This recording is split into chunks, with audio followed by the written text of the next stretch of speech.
Bonjour, j'espère que vous allez bien, que votre semaine s'est bien passée et que vous avez réussi à faire de belles créations. Je reviens vers vous aujourd'hui pour vous montrer comment teinter un ruban.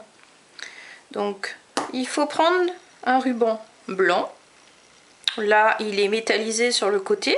Vous pouvez prendre aussi un ruban vanille. Maintenant, il faut prendre vraiment un ruban très clair de façon à pouvoir y ajouter de la couleur.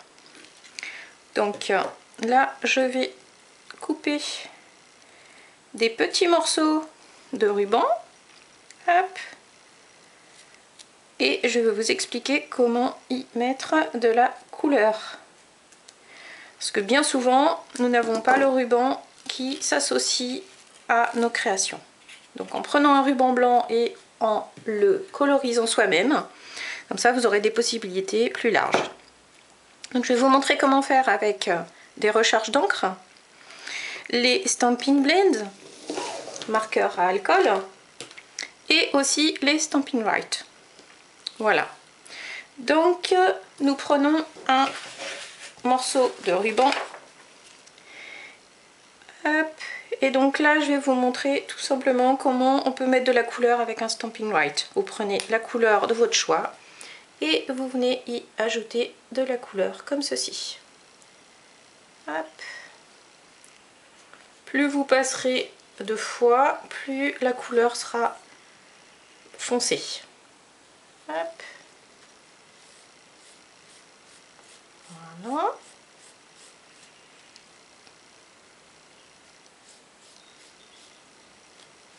Comme ceci. Et vous avez le ruban qui s'associera à vos créations. Voilà. Ça, c'est pour le premier. Et là, j'avais fait avec une autre couleur. Hop. Vous avez donc deux résultats différents suivant les feutres que vous prendrez.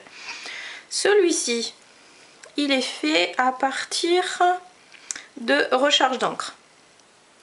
Donc là, vous allez venir y mettre, je vais prendre un petit bloc transparent, comme ceci, et vous venez mettre des petites gouttes de la couleur de votre choix. Là, moi, je vais faire avec deux couleurs.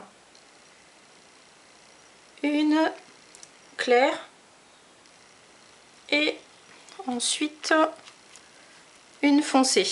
Donc là, j'ai pris le souffle d'écume et le bleu nuit. Hop là. N'en mettez pas trop, hein. Hop, comme ceci. Et avec un pinceau à recharge d'eau, vous allez venir étaler votre encre. Hop. Donc là, vous voyez, il y a des couleurs plus claires, des couleurs plus foncées. Hop, j'enlève le surplus avec un chiffon. Voilà. Et vous venez étaler vos couleurs claires. Voilà. Et mélanger un petit peu les couleurs foncées. Hop. Voilà. Ça vous fait un dégradé pour nous aujourd'hui dans les bleus. Et vous venez enlever le surplus de couleur. Ça vous fait un effet marbré en fait, un mélange de deux couleurs. Vous voyez, comme ceci. Hop.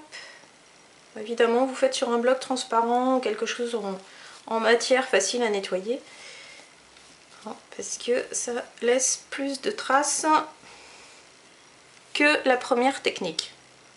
Hop, voilà. Et donc ça vous fait cet effet là pour le deuxième essai. Pour la troisième idée, nous allons faire un... Oh là là, j'ai les mains un petit peu... Hop. Nous allons faire un troisième essai avec cette fois-ci les feutres à alcool, les Stampin' Blends, pour faire un effet arc-en-ciel. L'effet arc-en-ciel va vous donner ceci. Hop. Donc là, moi j'ai pris 3 couleurs de feutre, les clairs et les foncés. Donc nous allons avoir le sous l'écume clair. Donc je vais commencer avec celui-ci. Hop. Avec les doigts que j'ai. On va mettre de la couleur comme ceci en hop, sous l'écume. Plus vous passerez, hein, encore une fois, plus ce sera foncé. Donc là j'ai commencé par le clair, je vais continuer par le foncé, comme ceci, pour atténuer un petit peu les couleurs entre chaque. Vous revenez avec le clair pour diminuer le marquage. Ensuite on va passer sur le bleu, le béguin bleu clair. Donc là on vient mettre du bleu clair ici. Donc comme je vous ai dit, plus vous allez passer, plus vous aurez une teinte foncée. Hop. Et là on vient aussi estomper au niveau de la première couleur. Vous prenez le béguin bleu foncé, toujours avec le côté pinceau, hop, comme ceci, et comme je vous ai dit tout à l'heure, vous venez estomper avec le plus clair. Hop, voilà. Et pour terminer, hop, là moi j'ai pris l'horizon de bruyère. Donc vous commencez par le clair. Hop.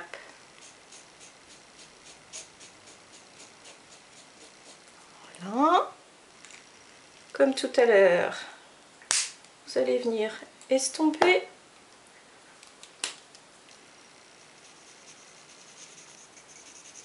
Là j'ai repris le clair pour mettre un peu plus de nuances, un peu moins de nuances entre les deux couleurs. Et vous venez finir avec l'horizon de bruyère foncé. Hop. Comme ceci. Et une nouvelle fois, vous venez estomper à ce niveau-là avec le plus clair. Hop. Et voilà votre ruban arc-en-ciel. Donc ça, c'était le premier que j'avais fait. Voici celui que j'ai fait à l'instant. Hop, bon, alors il ne veut pas tenir. Voilà ce que ça donne. Donc, le premier avec le feutre, le Stampin' Right. Le second avec les recharges d'encre. Et la troisième avec les Stampin' Blends, les feutres à alcool. Et là, du coup, ça vous fait un joli ruban arc-en-ciel. Voilà, j'espère que toutes mes petites vidéos vous plaisent. J'espère avoir des petits commentaires et pourquoi pas des demandes de renseignements par téléphone ou autre. En attendant, je vous souhaite une bonne semaine. Si vous avez des questions, n'hésitez pas. Je suis toujours à votre disposition. Et donc, voilà avec quoi j'ai travaillé aujourd'hui. Les Stampin' Blends, Stampin' Right et les recharges d'encre. Et avec un seul ruban blanc de couleur, vous allez pouvoir avoir des résultats très très différents. Voilà, sur cette nouvelle astuce, je vous souhaite une belle journée, une belle semaine. À très vite, au revoir.